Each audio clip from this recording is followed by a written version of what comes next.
Hey everyone, Ramblings of a Nobody here, and I am here with a very special guest today for a two-part collab that we are going to be doing, and the first part is going to be on today with this lovely, lovely man with his beard and mustache and eyes. And allow me to introduce my collab partner. This is Modwain, and would you like to introduce yourself, tell us about yourself, and don't steal my thunder? Hi everyone, I'm Modwain. I have my own YouTube channel, and my main goal is to make people think. After all, we have a brain, so we may as well use it. It's not that I'm right, it's not that I'm wrong, it's not that anyone else is right or that anyone else is wrong, as long as we know why. So thinking is kind of the main thing of my motivation. He likes to know why you think what you think. Yeah. And today we are going to bring you a very interesting video, not your usual social justice, feminism topics, but instead we're going to go back, way back in time to the early years of 2012 when people still talked about God and atheism. And we're going to be talking about morality. Or the lack thereof. Yeah. So, let's get started with this video here. Do you have it full screened on your, or are you ready to watch? I'm ready to watch. Okay. Hey, Let me click it. Oh, can I click it too then? Yeah, you can click it. Oh, wow. I didn't know that.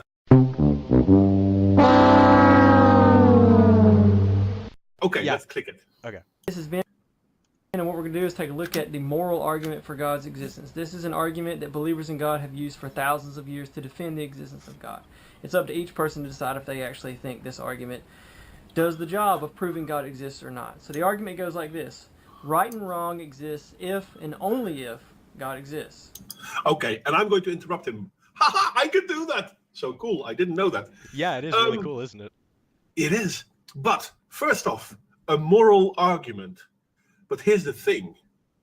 Reality, truth, doesn't care about morality. Morality is something humans create. Reality is something we live in. Does that make enough sense to say, fuck you? Yeah, that makes perfect sense. It's a little bit double, because if you're going to say, well, yeah, but my morale decides that this is reality. Yeah, but reality doesn't care about your morale. No, morality. So if you have, reality just cares about what reality wants to have. yeah, Reality goes the way it wants to, and it's basically you have to obey reality. yeah, you have to obey reality. But we as humans tend to find reasons to fight reality, very importantly, because we want to dominate everything in our direct sphere of influence. And somehow we think reality is in our direct sphere of influence as well. Therefore, we try to deny reality's existence by creating our own. You know, and very much, I actually can think of an example for that. And correct me if I'm wrong, but an example for that is the healthcare system. Because reality is survival of the fittest. If you're not fit, you don't survive. But extending our life beyond our normal means through healthcare and advanced medicine is denying our own form of reality in our favor of a moral standpoint. And yes, it's a very good example. Unfortunately, though, this is one of the few examples where I say it's not just our morality, it's also our, how do you call it, hubris, as in do not go quietly into the night. Defiance of death. Defiance of death, which is a good thing. Oh, yes, I don't deny that it's a good thing. Morally, I think it's a great thing, but realistically, it is defying death. It's defying reality. Yes. Or rather, it's a way, because we can still not defy reality, it's a way to postpone the inevitable. Because eventually we're still going to die. Oh, yes, definitely. And that'll give you something to think about, kids. But Yep. Let's let him talk. And we're already 21 seconds in. Ha! This is going to be fun. Right and wrong exists. Therefore, God. Okay, right and wrong exists, therefore God exists. No. That is the most insane thing I think I've ever heard. Right and wrong exist because we want them to exist. Okay, and here I'm going to interrupt you as well. Oh. Right and wrong don't exist. Well, I mean they exist in terms of how we view them morally, because we want them to exist. But realistically, Hence, there is no measurable definite of right and wrong. yeah, they only exist because we want them to exist. So Yes, we exactly. create them. Exactly. Yeah. Therefore, if we create them, they only are real because we create them. So it gives us a new definition of what real may be. We're going slightly into philosophical thingies. But if real is because we create them, then God is real because we create him. Obviously, because we created right and wrong. And as right and wrong is proof that God exists, we created right and wrong, therefore we created God. Therefore, God does not exist. Well, no, it does, because we created him. Just as much as we created right and wrong. Okay. I get what you're getting at. But realistically, right and if wrong God- do not exist. Yeah, right and wrong do not exist, therefore God does not exist. But if God does exist, it's because we created him, therefore God should apply to our logic and our common sense. And our Which desires. that's where it all goes wrong, because God was created by someone 2,000 years ago, and because someone 2,000 years ago created God, well, actually it's less than 2,000 years ago, but More or less. more or less, because someone created God, we now try to uphold to the moral and the right and wrong standards of that person 2,000 years ago. If we go to a dentist, we rather he didn't use techniques of 2,000 years ago, though. No. I would very much rather him put me to sleep and rip my teeth out. But I feel like 2,000 years ago, the idea of doing that would be beating me with a rock over my head. And then we have brain damage. Which is a good description of religion. All right. Here we go. It's a logically valid argument. And what that means is that if 1 and 2 are true, then the conclusion must be true. Okay. So right and wrong exists if and only if. Yeah, go ahead. Okay. I have a contention with this, and I brought this up in another video I did on him, but I wanted your opinion on this, and since we're in a collab, we may as well get it. But true, right and wrong, or if 1 and 2 are true, 3 must be true. We're running with that idea, right? Okay. If God created right and wrong exist, therefore God exists. Now that is a logically sound argument, true or not? True? Actually, it's not a logical sound argument. And why is that? Because it's not giving logic-based facts. It's giving assumptions. Well, Assumptions the way he cannot be logic. That is very true. But the way he describes this question and the way he poses this question, it is a logical argument. And I actually looked this up, and it says that you can make an argument if 1 and 2 are true, then 3 must be true, but they do not necessarily have to be truthful. They don't necessarily have to be logically sound when you apply reality to them, which means, yes, you are making a logical argument, sir, but that does not mean it applies to the reality in which we live. Well, actually, it's a logical fallacy, because, for example, if you have 2 eyes and 2 legs, you must be human. I mean, if 1 is true and 2 is true, you must be a human. But if 1 and 2 is true, or 1 is true and 2 is true, then I could also be a gorilla. You could also be a horse. Wait, okay, horses a horse don't has have 4 arms. No, I didn't say arms. I said 2 legs. I only said 2 legs. True. So a horse has 4 legs, therefore a horse also has 2 legs. That sounds like a little bit of reaching, but okay. No, it's quite simple. If I'm going to tell you how many fingers do you have, your answer can be anything from 1 to 10. And I wouldn't be wrong. And you wouldn't be wrong. But I also wouldn't be telling you the truth, or the whole truth. But I'm not asking you the truth. I'm asking you how many fingers do you have. If I have my full complement of fingers, I also have 2 fingers. That is true. I mean, it's very possible for me to hold up 2 fingers. Therefore, 2 is a number that falls into the description. Fair enough. Okay, I see what you're getting at. If I'm going to say if I have 2 legs and 2 eyes, therefore I must be a human. I'm sorry, but horses also have 2 eyes, and horses have 2 legs, because most animals don't have legs. They have, how do you call them? How do you call it? In Dutch, They have a different name. What do you mean they don't have legs? Yeah, they have legs, but it's called differently. It's only called legs if you're a human. Paws? It's paws, something like paws, I think. Yeah. Oh, like hooves? Yeah. Yeah, okay. But horses don't have hooves because they're a noble animal. No. No. Which is completely fabricated by humans, which is the fun part of it. But yeah, no, it's a logical fallacy. If 1 and 2, therefore 3, means that 1 has to be all inscribing and 2 has to be all inscribing, and therefore 3 must be all inscribing as well. But if it's all inscribing, it can mean anything. Which means you can apply it to anything, which means it's basically meaningless. Yeah. Okay. So it's a logical fallacy. It can never work because there's always a backdoor in it. But wait a second. If right and wrong is real, which is something I already dismiss, and God created right and wrong, therefore God must be real. No. And in all fairness, let's assume that right and wrong is something that is real, and right and wrong is something that God exists. Which God? Well, if you ask me personally, I worship the Church of Thor, and we're not talking about the Nordic Thor. We're talking about the one from the Marvel comics. He is a bitch.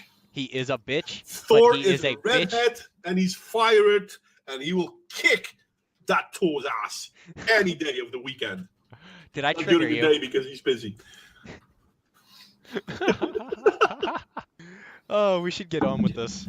I don't even know if we've broken a minute. We have, but he hasn't. Oh boy. Okay, here we go again. Sorry. Logically, therefore God exists. If and only if those first 2 are true. Well, not necessarily only if. Ooh. He already undermined his own statement. Oh, That is tell. only if 1 and 2 are true, but 1 and 2 aren't true. Oh, well, in that case, never mind. Video done. I guess 3 doesn't matter. We can give up and go home. Yeah, basically, he said so himself. Only if 1 and 2 are true, therefore 3. But 1 and 2 aren't true, therefore done. It couldn't be true. It can't be. All right, Modwain, thanks for coming out. I appreciate your viewership. You want to do the rest of this fun thing, or? Yeah, sure. But anyway, we'll get to it. So, how do people come back at this argument and say that it fails to prove God exists?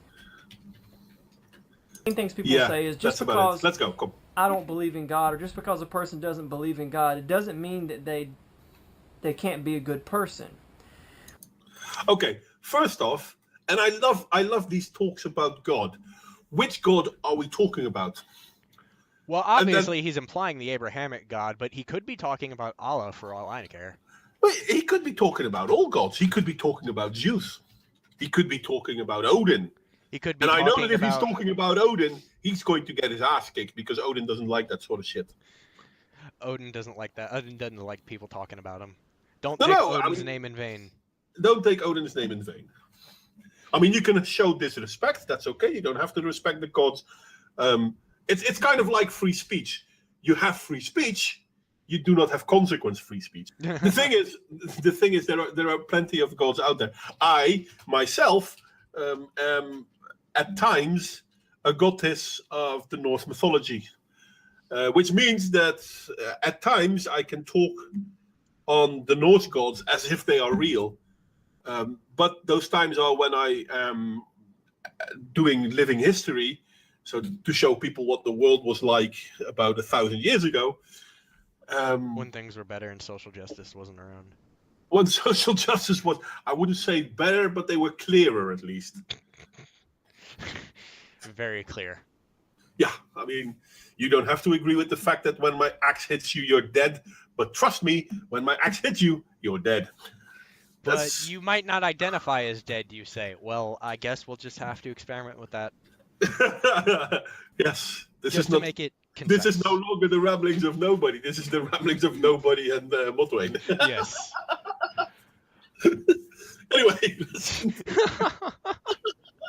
I am enjoying myself. Thank you. No problem. I'm enjoying myself too. Thank you for offering. This was actually a really, really good idea. It was. Anyway, let's go on. Yes. Well, that's actually exactly what the argument is saying. When you say that, you're just agreeing with the argument. The argument says right and wrong exists if and only if God exists, and then right and wrong exists. So for two to be true, you, whether you're atheist, Buddhist, Christian, whatever, you have to know that there is such a thing as right and wrong. Not that people behave good or bad, but that there is such a thing as a good or bad way in which to live, a good or evil way in which to be. Okay, I want to say right off bat, there is no such thing as a good or evil way to be outside of what society defines it to be. That is fundamentally, you can't argue that, because Yes. society is the main basis for what morality becomes. There is no measurable amount of good, there is no measurable amount of evil. This is not an anime manga. You cannot call upon the good spirits to blow up the evil in creation, or whatever you want to believe. That's not how this works. We identify good and evil, or we use them as terms that are more, what's the word I'm looking for? We use them as labels for Mhm. things that we view them to be. And the thing about having an individual personal morality is you don't have to see something as necessarily evil. So let's take the Nazis, for example. Yeah, good point. I wasn't going to go on the Nazis, but it's a very good point because the Nazis didn't consider what they did evil. No, they didn't. Just like Mao Zedong didn't consider what he did evil, even though 50 million people died after the Great Leap. It's just like Stalin didn't know what didn't consider what he did evil. And Nope. how many people died? 40 million. Yeah, China killed more. Yeah. Wow. That's insane. I Yep. mean, I guess it makes sense considering the Chinese population, no offense, but True that. wow. The difference is, though, that Stalin actually killed people. Mao Zedong let people die of starvation. I'm not sure which one is better. And then everyone hates Hitler because he is responsible for about 20 million deaths. Well, realistically, Hitler was...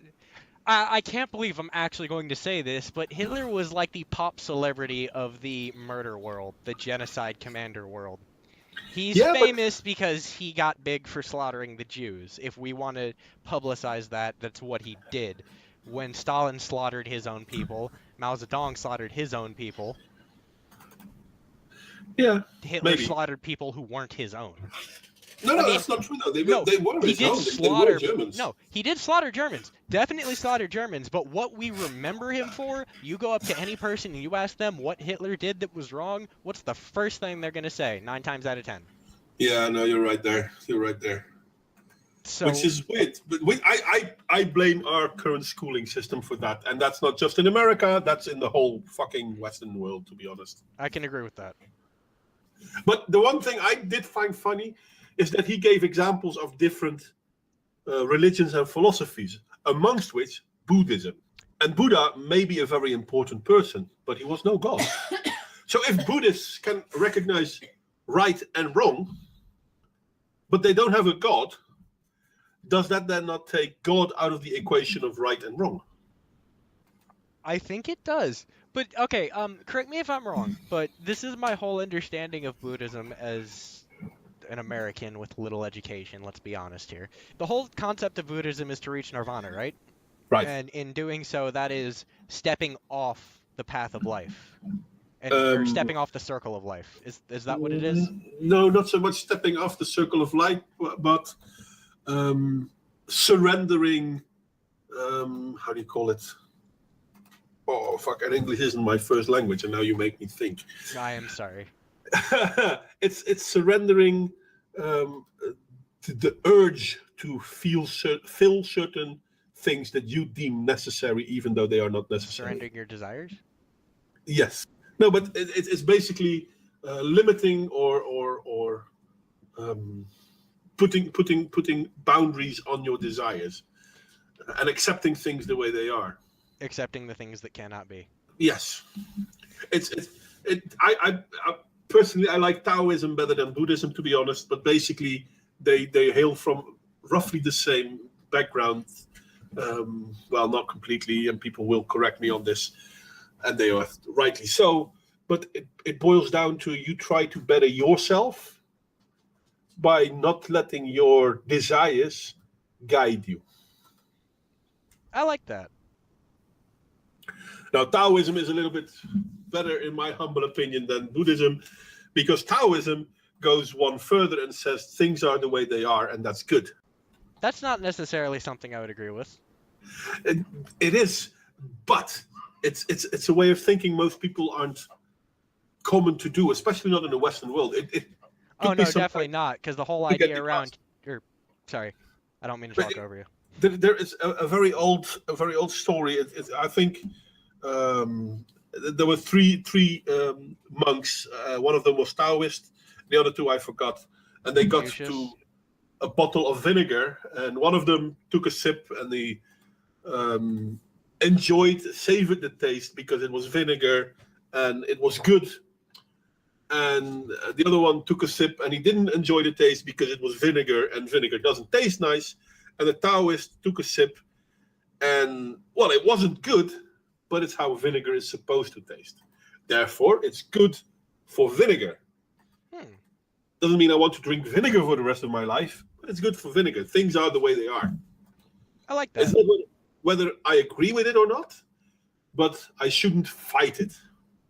You should just let vinegar be vinegar, and you should just let apples be apples, and you should just let the Middle East be in a constant state of war. Yeah, build a wall around it.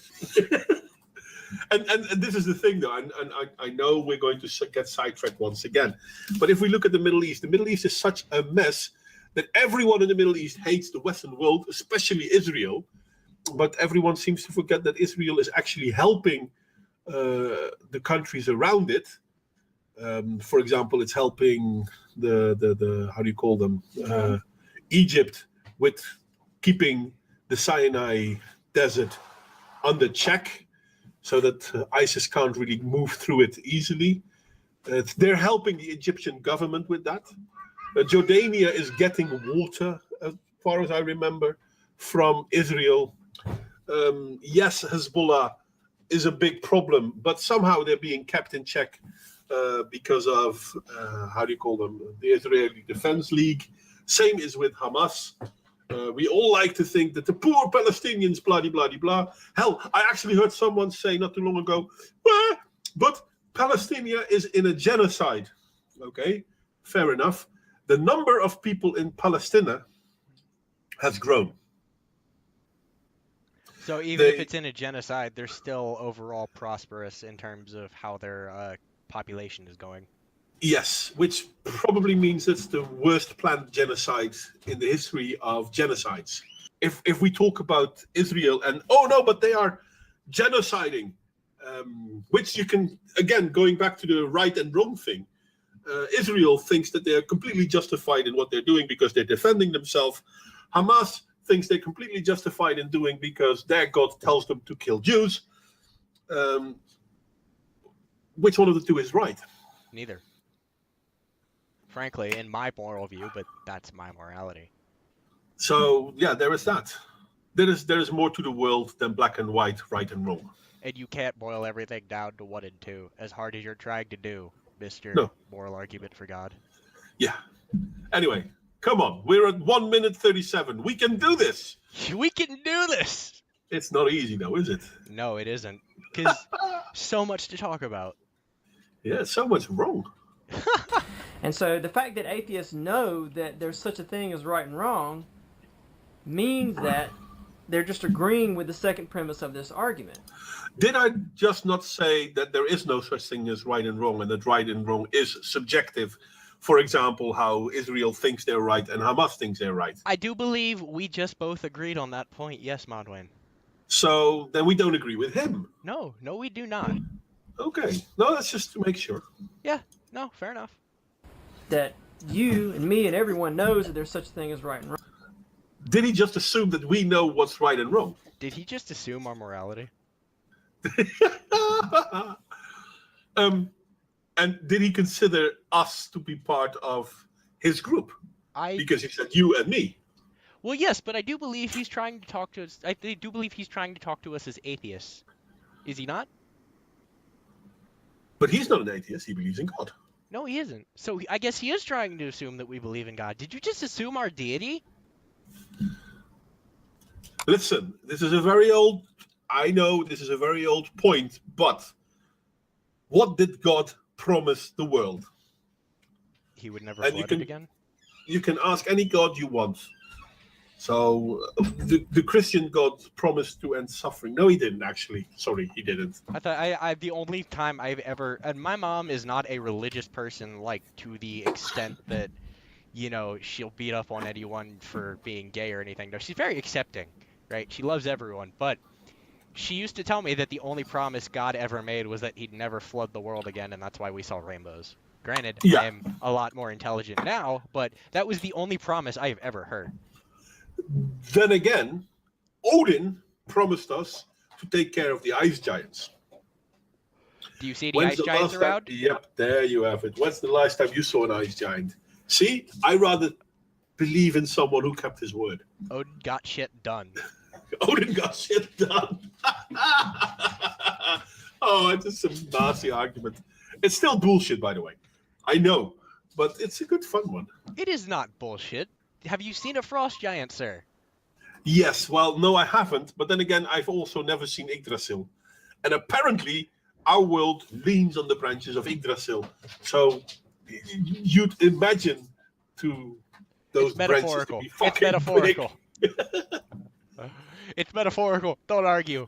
Yeah, that's the thing with religions, though. As soon as they say something that you cannot comprehend because physics, no, we meant it metaphorical.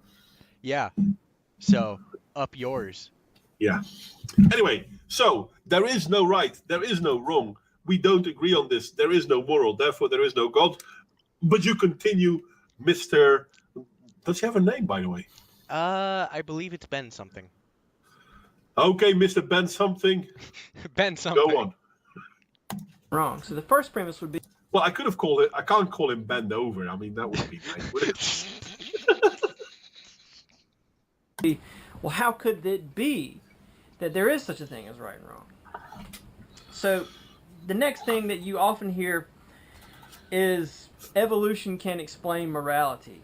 That, you know, we've evolved this way, and that animals who look after their young and have sort of a herd mentality and don't kill each other are more...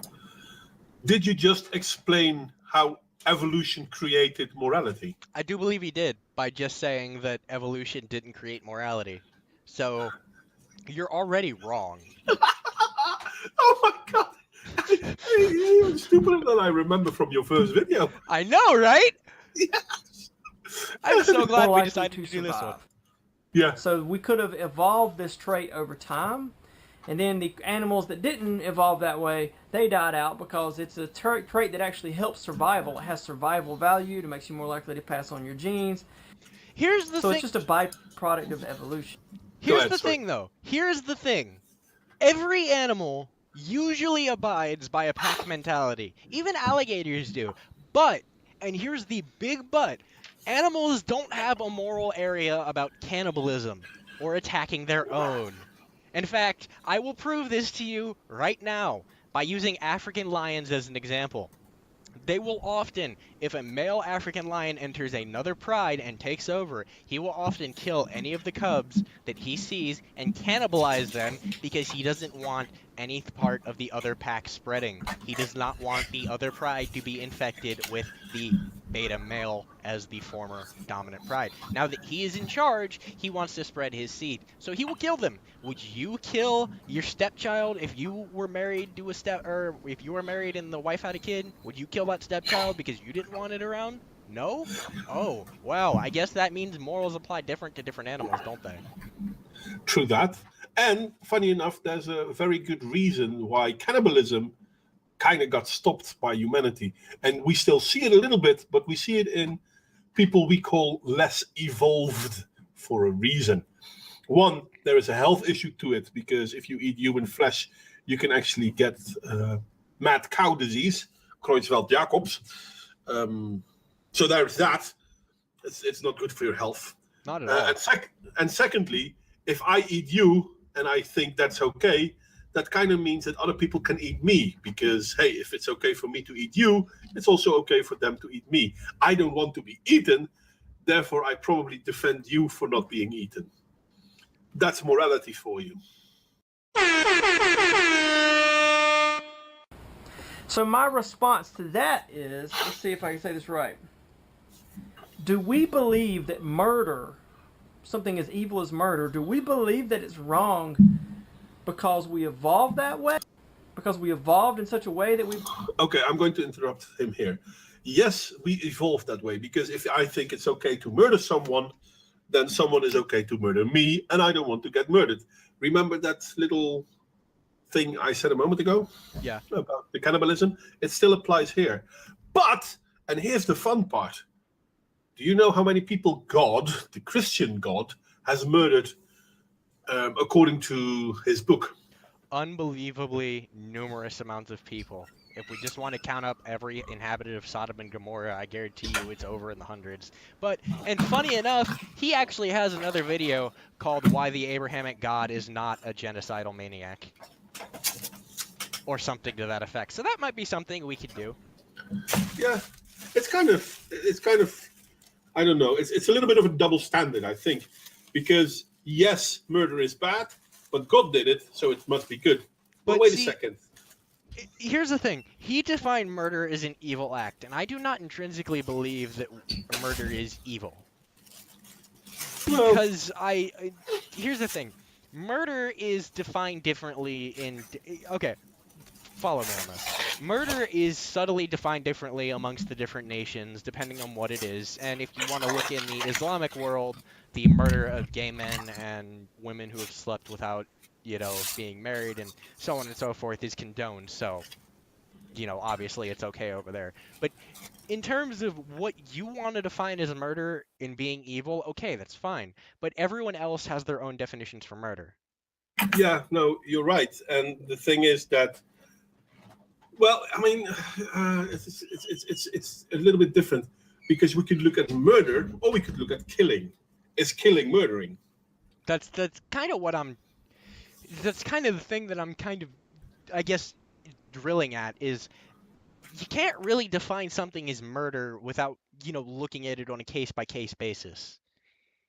And even at that point, depending on the outlying factors that apply to murder, or the murder in question, it could very easily be manslaughter, it could very easily be justified murder, like the stand your ground law, it could very easily be a multitude of things. So, while you may intrinsically view something as murder, someone else might view it as self-defense. And that doesn't technically make it evil unless you want to call it evil. And even at that point, he could look at it as good because he's defending himself, but you look at it as evil because you view it as murder. So you're really playing with a gray area and you're trying to define it as absolute, and that's just not going to work with this type of argument, especially with the example you're giving. No, indeed. And funny enough, there are so many reasons why people kill other people. Is every instance of killing someone murder, as you said yourself? Well, maybe someone has a justified reason to kill someone. Maybe it's a last-ditch effort. I'm not even going to say stand your ground, because... But no, yeah, I agree with you. Did we evolve that way because it's wrong? No, we did not evolve that way because it's wrong. There's only two ways you can go with this. One is you could say, you can come back and say, well, we evolved that way because it's wrong. Well, if we evolved that way because it's wrong, then it's not really evolution that's making it wrong. It's something else that's making us evolve that way that's making it wrong. I'm sorry, so but he is assuming it's wrong, and because he's assuming it's wrong, he continues with, yeah, but it's wrong. It's not wrong. Yeah, but I assume it is, therefore it must be wrong. I mean, what if it's not wrong? I don't understand what he's trying to drill at, because we literally just went over how murder cannot necessarily be murder depending on how you're viewing it. We literally just went over that. Yeah.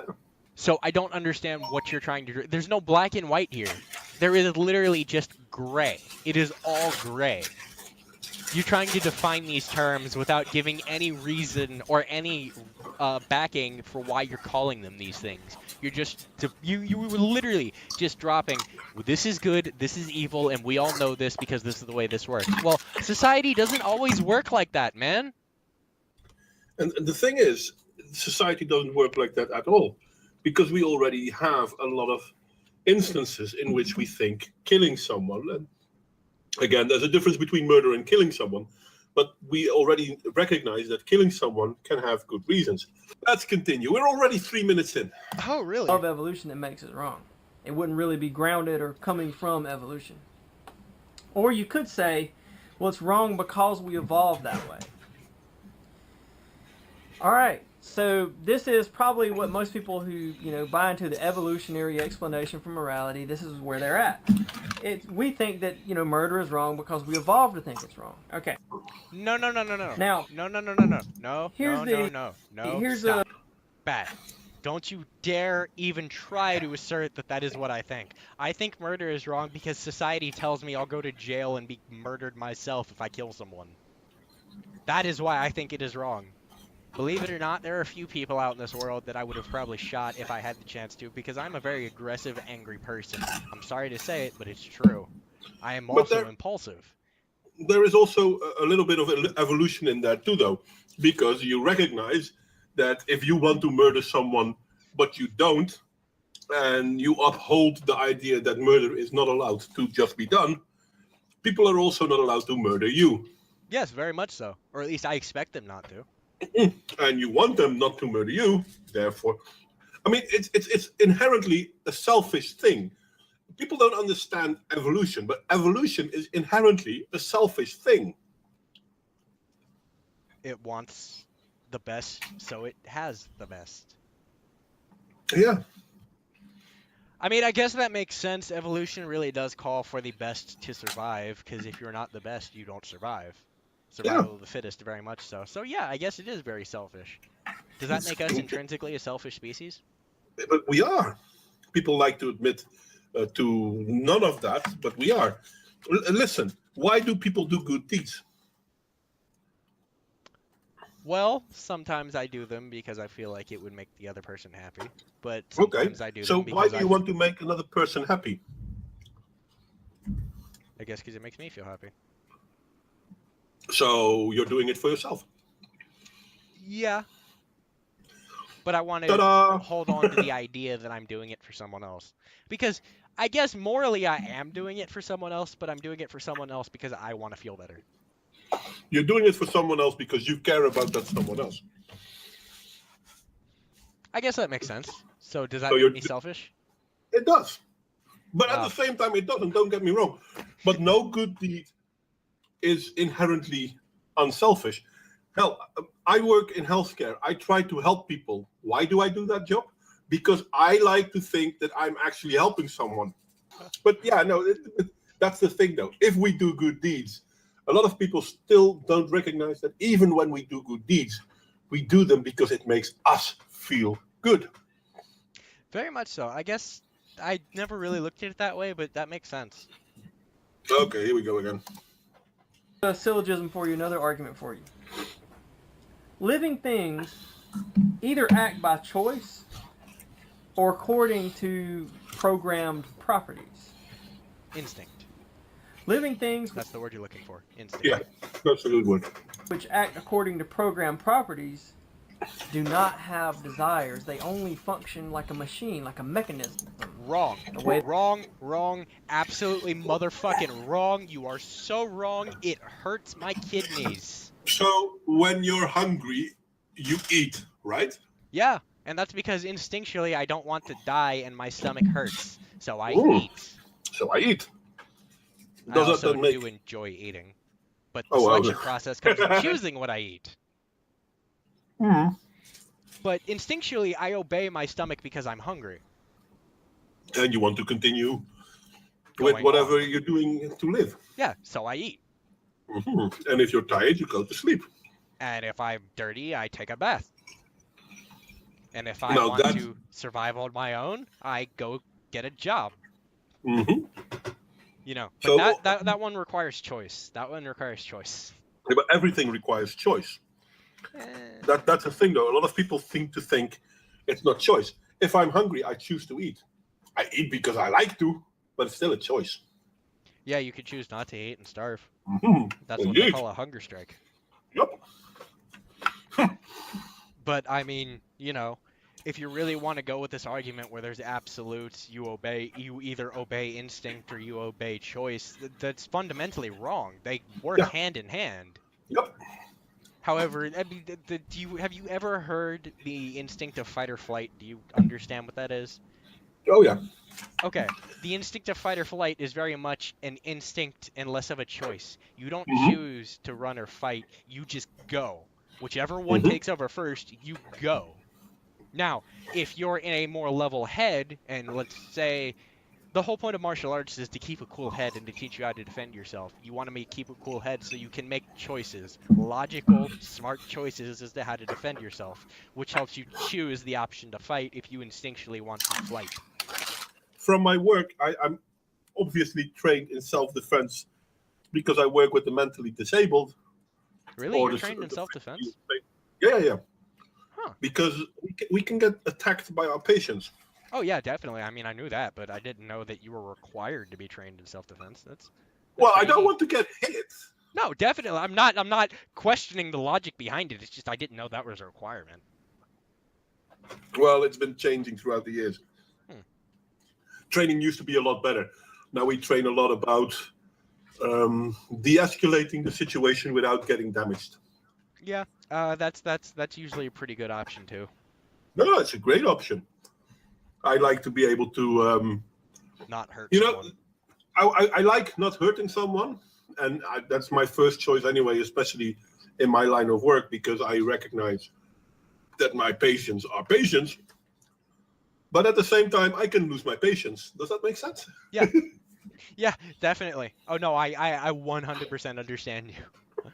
But anyway, Back to the the thing with the flight and fight response is that it's evolutionary. Some people evolve into survival by running away. like the iguana. Some people, yeah, and and some some- people evolve into fighting and beating the snot out of their others, like the alligator. yeah. And neither of them are particularly good. That's why both of them survived. And both of them can choose to do the opposite because it has happened before. So it's very much a choice of fight or flight. It's very much an instinctual evolutionary trait. But look at rabbits. Even rabbits, which are prey animals, do have a flight or fight response. Now, their primary response is flight. But there have been situations wherein rabbits actually fight back. Yeah. Anyway, let's hear to what Ben Dover has to say. Very much so. They're made is how they operate. Therefore, we cannot have desires unless we make choices. That's not true either. That seems fairly obvious. But let's try to imagine what someone would argue back and say. Well, they would say, okay. Living things can be programmed to desire to be good by giving them complicated goals. In other words, if we don't have desires, then we don't really believe in morality and good and evil. We just function like a robot. What is it with him and robots? This is the second time he doesn't understand human motivation and claims it's robotic. Yeah, we're very much an instinct-based species, believe it or not. Yeah. Like, honest to God, the biggest problems we have now are that teens choose to procreate before they get married, and that's very much an instinct-driven response. Mm-hmm. So if you really want to make the argument that humans are not an instinct-driven species and more of a logic, robotic, cold, deterministic species, then, well, that's very much not a religion I want to abide by if that's what Christianity is. Well, it is according to him. Yeah, I'm not down for that. Yeah, me neither. Anyway, let's continue. And we're not really, good or bad, or we don't think that I desire to be good, and I desire for good things to happen, and I desire for good things to happen to my family. This is the thing, though. I desire. I want. It's in ancient philosophy. Nah, not that ancient. This is called S. S? Or yeah. Basically, this is what a baby does. I want. Wah, cookie. Wah, food. Wah, blah blah blah. This is basic human behavior. everything as a child is desire driven. Wants food, When wants comfort, wants once hugs, wants yeah, love, wants toys. one, which is something that during your growing up you learn to You how do learn you call it? independence. You learn You how learn to do things for independence. yourself. You learn how to curtail your desires. Does that make sense? Yes, you learn how to. I think prioritize would be a better. Okay, prioritize. You learn how to This is prioritize something. what you want. This is something, according to Ben Dover, is God. But God this is nature. God prioritizes for us. But this is nature. We learn to prioritize. We do. We learn that if we go pester mommy for a cookie now, she might get upset and she'll not give us that cookie. But if we So- ask it nicely now, then eventually we might get a cookie. So we learn to prioritize asking mom when she's in a good mood. It gives us a cookie as opposed to prioritizing asking mom when she's in a bad mood. We set the Yep. level of priority of things. Now, necessarily, we can choose that if mom is a low priority object, we can just get the cookie ourselves because we don't need to. True. But there's another thing to it. We learn to postpone our desires. We are learned to not be in it for instant gratification. We learn to be in it for something that we need or something that we want. We learn to postpone our things and learn to look at the bigger picture. So if I'm nice now, eventually that'll win me more than if I demand now. Which means Does that- it's very much karma. Yeah. You do good things come back. You do asshole things bite you in the face. Yeah. Yeah. So yeah, as a species, we are taught to postpone. Very much so. Well, Emily, let's continue. Yes. if you're just functioning off how you've been made by programmed properties and you don't make choices, then you don't have desires. Well, that's And so the skeptic can come. not true at all. That's fundamentally not true. If I'm operating off of pre-programmed instincts, can we use that word, please? Instincts. If I'm operating off of instinct, I get food, I find a shelter, I find a place to sleep, I survive another day. I get what I need. If I'm operating off of desires, I choose to get macaroni, I choose to live in a nice house, I choose to go get a job so I can pay for that house and macaroni, and I choose to get a car so I can go everywhere. These are choices. Yep. Instinctually, I eat whatever I can find. I live in a cardboard box behind an alley. I live in clothes that I find in the fucking Salvation Army. And I walk everywhere because I can't afford a car. These are instinct-driven things. Yeah. The instinct is I want to go from A to B. The choice is how do I go from A to B? Someone described it as morality is the choice of what I want to do, and religion is telling me what I want to do. Yeah. That's a good explanation, actually. I mean, it works. It's telling me I want to spend every Sunday on my knees. It's telling me I want to worship God for the rest of my life, when realistically I want to spend every Sunday on my ass, and I want to worship music for the rest of my life. But Come back and say, okay. Okay, what do we need to hold on for? I didn't do that. We click it at the same time, it stops. Okay, hold on. No. Evolution can program. Evolution is not an entity. Evolution is not a divinity. Evolution is a process. Evolution is a process. Evolution does not program. Program is an act. Evolution doesn't act. Okay, the best way I can explain this is we are the racers and evolution is the race. When you get to the end of the race, the first 3 contestants at the end move on to the next race with the next group of contestants. Yep, that's basically it. Evolution is nothing more than a toolbox that uses its survival of the fittest mentality to get us places. Yep. There is no guiding hand in evolution. There is only survival. Mm-hmm. Indeed. You to have desires. It's like, how can evolution can't let you make choices? I mean, if evolution's true, then I'm just a chemical reaction. You know, darling, I love you is really, darling, I'm having a chemical reaction right now. Which is true, funny enough. And sad to say, but it is. It is. There's nothing wrong with that. But yeah, that's how it works. Happiness is a chemical reaction. Why do you think there are so many drug addicts? Because drugs give them happiness, even though they know they will kill themselves. Yeah, even though we know it might not be beneficial to us, we still strive for that euphoria. You're not wrong. Yeah. Anyway. Functions on naturalistic, physical, material processes. Atoms don't choose to react in your brain in a certain way. They just react based on their property. Okay, atoms only react. Only react if you split them, right? No.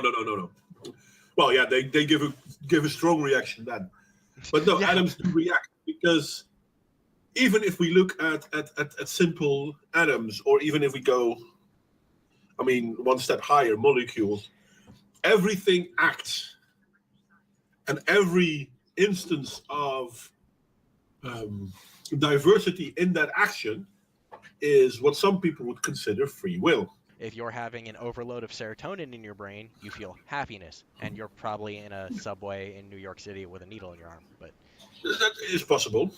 that's just if you're living in America. But no, that's true for basically all drug addicts. There are only two chemical substances we are truly addicted to: serotonin and I can't remember the other one now. Damn it! Shit! This is the thing. If I make a point, I should make it complete. I'm not going to, because I'm not going to look it up. I'm lazy. But there are only two substances that our brain works on. Serotonin obviously being one of them. This is, for example, one of the reasons why they why they tell people that if you want to get dopamine, thank you. If you want to get rid of an addiction, start doing stuff. Doesn't even matter what, start doing stuff. Running, for example, is great to get rid of addictions. Because when you're running, your brain starts making those substances themselves. Some people can't run anymore. I mean, yours truly here. But yeah, working in dirt, for example.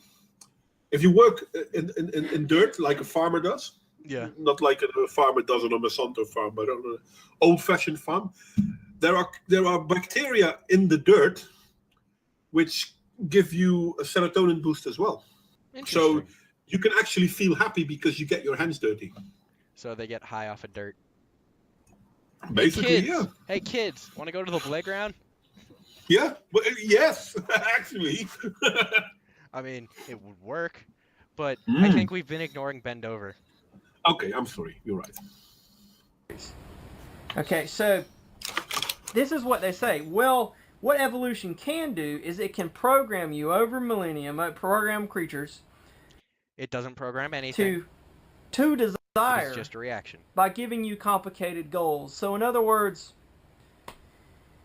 you can believe survival is good, but or you can just be programmed to survive. Maybe not believe survival is good, but then you will have to make value judgments based on milk is good for survival.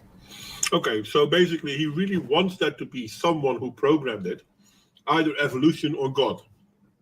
I'm sorry, neither of these things can program. That's what I think. Unfortunately, when God was created, computers weren't a thing. So God probably didn't go to ITT. Probably. I wasn't there. Wasn't Jesus? You know that creationists love to go to. Were you there? No, I wasn't. Wasn't I Jesus wasn't in your high school graduation class though? It was. Why didn't you ask God then? No. Jesus was. God wasn't. Oh. Well, I mean, shit, weren't you guys friends? I never went to his place. No, I think getting to Jesus' place would require a little bit of extra effort on your part, and then the bus ride home is really, really long and expensive. Yeah. Or, Oh, who was it? Was it Alanis Morissette? When, who does God call when he's lonesome? Who does God call when he's lonesome? Good question. The devil. They were mates once. Yeah, they were. I mean, I bet they play poker every Friday night. No, they don't, because that's gambling. And That's evil. gambling.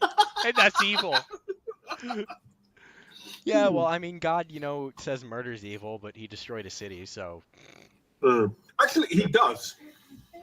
Because if you read the Bible, it clearly states that God makes the heart of the Egyptian king hard so that he can then causes plagues on Egypt instead of Egypt letting his people go. Huh. Well, go figure. God, you're an asshole. Yeah, he is, because he tells Moses to go ask for Israel to let his people go. And he hardens the heart of the Pharaoh to say, no, you can't go. But he wanted to let them go, but no, you can't go. Dick. Why would you harden his heart then? I guess because he wanted Moses to... I don't know. Well, he wanted to kill Egyptians. That's it. What a prick. Yeah, he was. Anyway, let's go back to bend over. Very much so. So you're making value judgments based on that program thing. You're programmed to survive. You don't really desire to survive, but you still have to make those value judgments. I'm not making value judgments at all, asshole. Well, No, but I he am, is. but not in this particular instance, no. And not with the things you're saying. But he is. This isn't how it works. You're assuming that we're doing these things when we're not doing these things at all. Stop putting words in our head. Projection, thy name is bend over. Freudian slips. Mm-hmm. Freudian slips everywhere. Quite obviously so, yeah. So evolution can introduce good and bad in that way. Okay, so this is the thing. And this is what I want you to think about. The GPS in your car. What? Okay, if you are just a machine that's functioning based on how you've been programmed to function, then let's say an obstacle impedes you from doing whatever you were programmed to do. Okay, so there is something that's stopping me from doing what I want to do. Okay. How would I react? I'm going to answer before he does, actually. Ooh. Or at least we're going to answer. If there is an object blocking my path, I will find a way around it. Very much so. That is I how wonder- life works. Yeah, I wonder how,